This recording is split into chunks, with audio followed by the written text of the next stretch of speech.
Greetings and welcome to Converging Streams. Please welcome Reverend Thomas Perchlik for Women and MLK.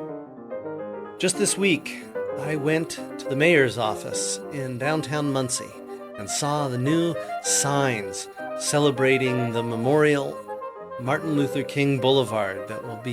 These signs will be placed along Broadway, signifying a deeper change that is occurring within the city. I hear of people who are trying to undo the past. There is a reputation, you may know, of Muncie being the old seat of the Ku Klux Klan and still being a place where racists live. And it is true that there are some people who are ardent racists within its boundaries, within Delaware County. But there are far more people who are working for justice, for equity, and compassion. And all of them will be honored when we place those signs. The whole idea behind renaming Broadway to be Martin Luther King Boulevard was not simply to honor one man who lived and was very active during a brief span in the 1960s. The point of honoring Martin Luther King is to hold up the civil rights movement as a movement for all of America, to make all of America healthy and strong and good. Martin Luther King often pointed out that the most economically disadvantaged places in America were the ones where oppression and discrimination, racial segregation were the strongest. The people who are hurt by racism are not merely those who are directly oppressed, those who are directly discriminated against, but all of us are hurt. And so all of us must join together to make the world more just and equitable and compassionate. And so when we think of Martin Luther King Jr., when we think of the civil rights movement, I want to make sure that we do not simply think of one person who stood up and spoke great speeches and formed a movement. I want to make sure that you understand that the civil rights movement was founded on hundreds of thousands of people, small in their own way, small seeming on the national stage, and yet each one absolutely vital, absolutely essential to the well-being and the power of the civil rights movement. One of the people that's often raised up when we talk about the civil rights movement, Martin Luther King Jr., is Rosa Parks. And many people get the strange idea that this woman, all she did was refuse to give up a seat on the bus, that she was just too tired to get up off her feet, or she was tired of having to stand at the end of a long working day. But she herself said, the only thing I was tired of was giving in. I wasn't tired at all that day. In fact, her whole life had been one of activism, of involvement, of seeking dignity. She attended Alabama State Teachers College. She settled in Montgomery with her husband, Raymond. And the couple joined the local chapter of the National Association for the Advancement of Colored People. This was 12 years before the Montgomery bus boycott. She worked on numerous cases with the NAAC, she said, but we did not get publicity. There were cases of flogging, of peonage, of murder, of rape.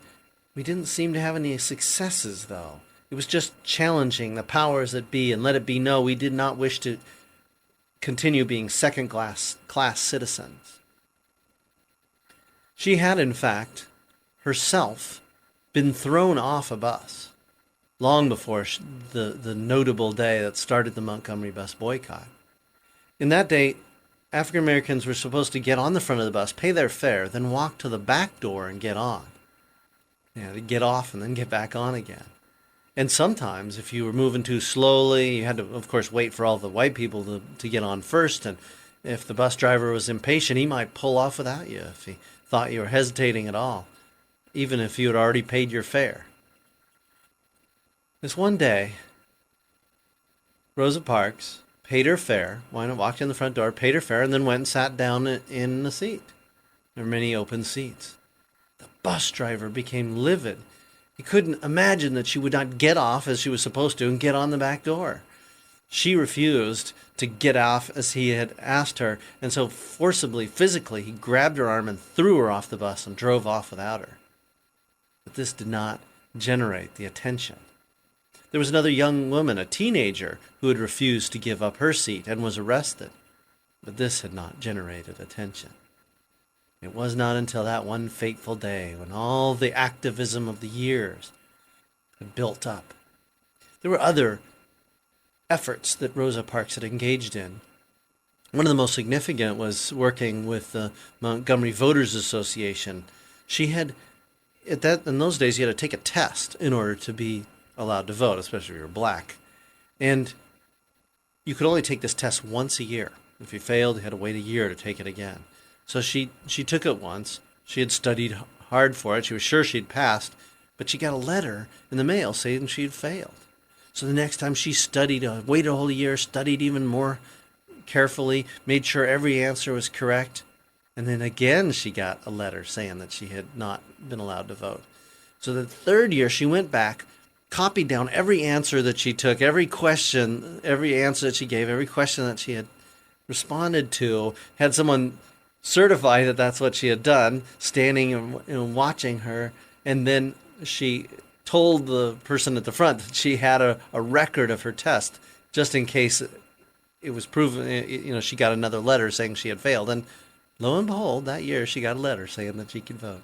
And she went on to work with other voters to make sure that they too had the same protection, so that they also could gain the right that was already granted to them, was supposed to already be granted, to be able to vote. When she refused to give up her seat, it was part of a very intentional, lifelong effort to take advantage of opportunities. It was an opportunity she grabbed onto, and there were many, many other women and men who helped organize the rides, helped organize that movement, so that the Montgomery bus boycott lasted until finally the segregationists relented and the buses were desegregated, and things moved forward just a little bit further. The civil rights movement was not made up all of African Americans, and it was not just about African Americans. It was for all people, for the strength and worth and dignity of all people. There was a woman named Viola Luiso.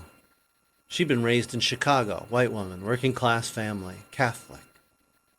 But she had always believed that everyone was deserving of respect. Everyone was deserving of the rights that were granted by the U.S. Constitution. They had been involved in protecting the rights of workers, of laborers in Detroit. And when she heard Martin Luther King's call to come down to Selma, when they were making that great march from Selma to Montgomery, she drove down with thousands of other people from Detroit, took her car down there, joined in the march. She was just a white Catholic woman. She wasn't anyone in a certain scheme of things, but she was part of a great movement. She was part of what made the civil rights movement successful and powerful. People who were willing to do something, to move justice forward. People who were willing to take risks and face difficulty. After everyone had marched to Montgomery, they needed rides. A lot of them needed rides back to Selma, and she was helping give people rides back to Selma. There was a young African-American man who was in the car with her when they dropped off some people at Selma and were about to head back to Montgomery when they noticed a car following them on a dark stretch of the road. The other car pulled up beside and shots were fired. Viola was killed. And she became a symbol of the evil of segregation, of the way in which segregation and racism corrupted human spirits and human souls. And not long after, the President of the United States, speaking her name and speaking of her sacrifice, signed into law the Voters' Rights Act. Throughout history, there have been these individuals, these people who have been willing to live and die for civil rights, for human dignity, for equal opportunity, to increase the opportunities for everyone so that it would increase the advantages to everyone.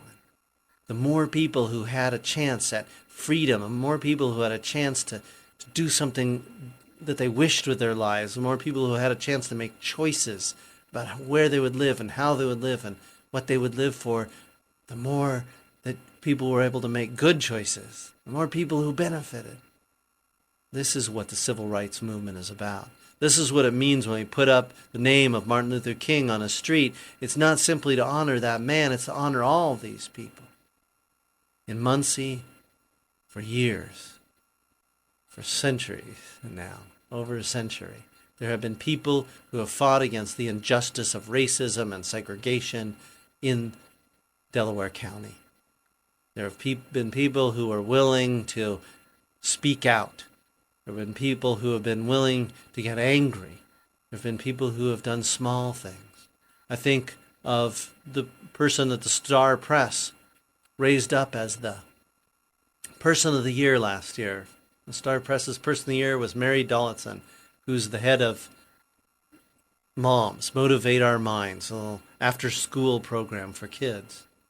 She was told by one business person when she was thinking about starting Moms that he would give her money, but not if she was going to found Moms in Whiteley, over on the east side of town. He felt that it would just be seen as a segregated little program for black people and it wouldn't get any support. But she understood that if she was going to affirm every kid, if she was going to give opportunities to every child, that she had to fight against racism. And so she chose to put Moms in her neighborhood. It originally started in her living room. And slowly as it grew and grew, took up other spaces on that side of town, and now is this beautiful building. Mary Dollitson has worked hard to improve the opportunities for all the children that need her program. She's a very religious woman, as Martin Luther King was a religious man. And it's out of her devotion to Jesus, out of her understanding of what it means to be a disciple of Jesus, that she does her work in the world to care for others, to help the least and the weakest, to help the children. When she heard about the conflict over the decision to name this Broadway, she refused to return evil for evil. There's some people who said hateful things, who said they would close down their businesses if anyone tried to rename that street.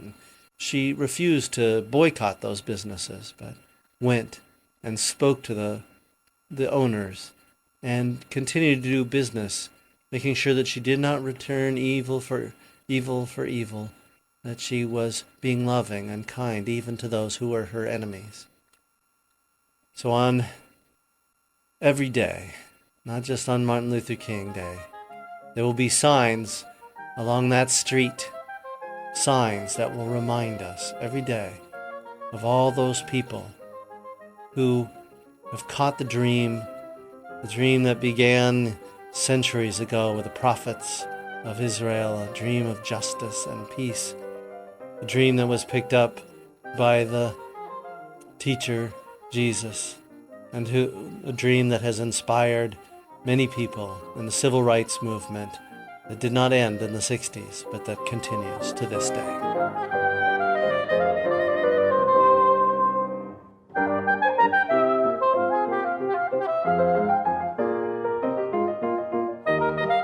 Thank you for listening to Converging Streams, Interfaith Fellowship in Our Modern World. Our program is a production of the Muncie Interfaith Fellowship, with content and financial support from the Unitarian Universalist Church of Muncie and technical support from radio stations WCRD and Work FM. Most importantly, we thank you, our listeners and followers, for your support. To connect with Converging Streams, including listening to our entire catalog of past programs, getting our latest new content, and making your own contribution to this program, visit our website, convergingstreams.org. Converging Streams is produced by Tony Piazza, George Wolfe, and Thomas Perchlik. Thank you for listening and have a pleasant week.